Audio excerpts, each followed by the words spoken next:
In 1969, a KFC store manager named Dave Thomas abandoned his fried chicken roots and opened his first Wendy's old-fashioned hamburger restaurant in Columbus, Ohio.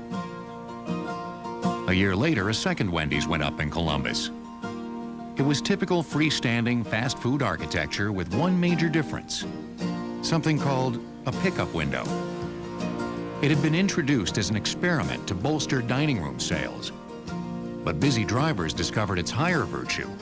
You could pick up your food without leaving your car. 5 years later, 100 Wendy's restaurants across the country were bringing in total sales of $25 million. Wendy's was the first of the nationwide chains to put drive-through windows in all its restaurants.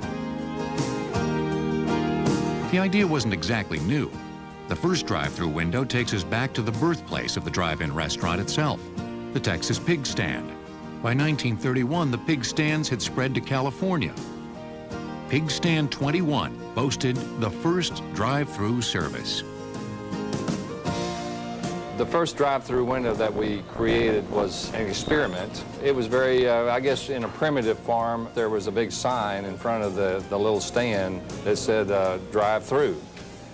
And then the cook, instead of being inside the building, the manager or the cook would come out and deliver the order to the car. The first of the modern burger restaurants to offer window service was In-N-Out Burger of Baldwin Park, California. Harry and Esther Snyder opened the first In-N-Out in 1948. Unlike McDonald's and Burger King, the Snyders resisted franchise fever.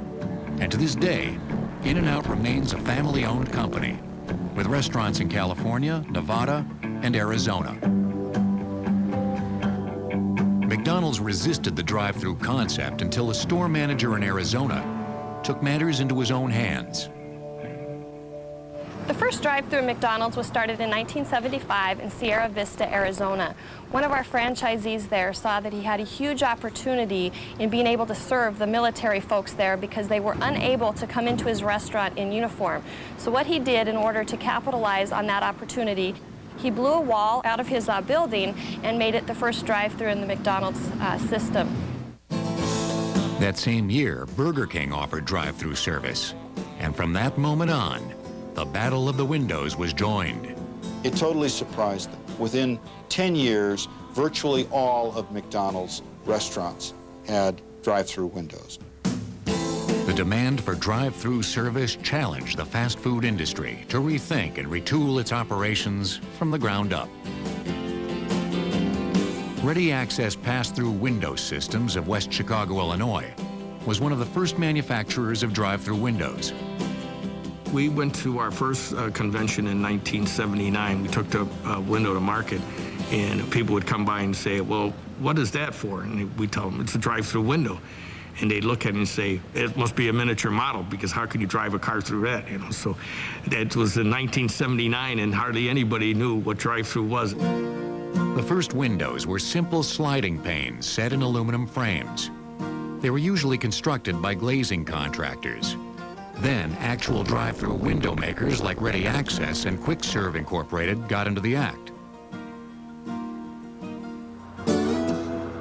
Windows would be developed to accommodate just about any form of fast food. But in the early days, the operators discovered that the most difficult item to move through a window system was information. Well, my family opened one of the first drive-thrus in the area in 1977. And at that time, the technology was pretty primitive. It was actually just a regular speaker that actually was positioned in the drive-through booth, and the person working in drive-through had to physically stand in front of the speaker to listen to what the customer was ordering at the drive-through menu board. Once the information got inside the restaurant, a whole new set of challenges arose. In the early days, we were writing things down on menu pads.